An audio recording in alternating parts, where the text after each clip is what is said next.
ছাত্র জনতার ক্ষোভের বিস্ফোরণে ২০২৪ সালের এই দিনে বিশ্ব দেখেছিল এক অভাবনীয় গণ অভ্যুত্থান। স্বৈরাচার মুক্ত হয়েছিল বাংলাদেশ। বিজয়ের ক্ষণে রাজধানীর মানিক মে এভিনিউতে জড়ো হয়েছিল সব শ্রেণী পেশার মানুষ। এক বছর পরেও সেই জায়গায় সমবেত ছাত্র জনতা এবার ফ্যাসিস্ট তাড়াতে নয়, ফ্যাসিস্ট পলায়নের বর্ষপূর্তি উদযাপনে। গৌরবান্বিত ৩৬ জুলাই উদযাপনে দিনভর বর্ণিল আয়োজনে মানিক মে এভিনিউ জুড়ে। নবীন প্রবীণ থেকে শুরু করে বাবা মার হাত ধরে এসেছে ছোট্ট শিশুরাও। তরুণদের উপস্থিতি ছিল চোখে পড়ার মতো, সবার হাতে হাতে পতাকা। তবে তারা বলেছেন, এক বছরের প্রত্যাশা অনুযায়ী এগিয়ে যায়নি দেশ। দিনটি ঘিরে নানা স্মৃতিচারণ করেন অনেকে।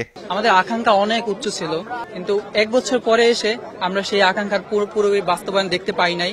এখনো সেই স্বৈরাচারের দোসর, ফেসিবাদের দোসর, এখনো সেই দালাল রাষ্ট্রপতি শাহাবুদ্দিন চুপ্পু রাষ্ট্রীয় ক্ষমতায় আছে। এটা আমরা মেনে নিতে পারি না। যা দেখছি ১৭ বছরে আমরা দেশ স্বাধীন দেখি নাই, ২০২৪ দেখলাম। এটা আমাদের সারা জীবন আমাদের মনে রাখতে হবে। তরুণ ও শিশুদের কণ্ঠে ছিল একটাই বার্তা, নতুন বাংলাদেশে নতুন কেউ যেন ফ্যাসিস্ট না হয়ে ওঠে।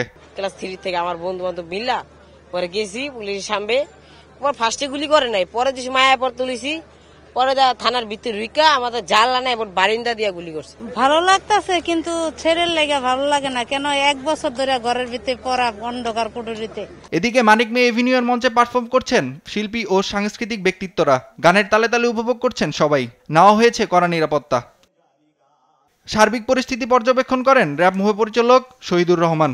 জানান, নিরাপত্তা নিয়ে কোনো শঙ্কা নেই, পর্যাপ্ত নিরাপত্তা ব্যবস্থা নেওয়া হয়েছে। নিরাপত্তা নিয়ে কোনো আশঙ্কা আমি করতেছি না, এবং ইনশাল্লাহ যে জুলাইয়ের প্রথম থেকে এই পর্যন্ত এই যে উৎসবগুলি চলতেছে মাসব্যাপী, সেই উৎসবের প্রত্যেকটা ইভেন্টই আমরা সাকসেসফুলি কমপ্লিট করতে পারছি। অন্যদিকে সংসদ ভবনের দক্ষিণ প্লাজায় প্রস্তুত করা হয়েছে জুলাই ঘোষণাপত্র মঞ্চ। বিকেল ৫:১৫টায় জুলাই ঘোষণাপত্র পাঠ করবেন অন্তর্বর্তী সরকারের প্রধান উপদেষ্টা ডক্টর মোহাম্মদ ইউনূস। থাকবে বিভিন্ন রাজনৈতিক দলের নেতারাও। নাইম আফসান, দেশ টিভি, ঢাকা।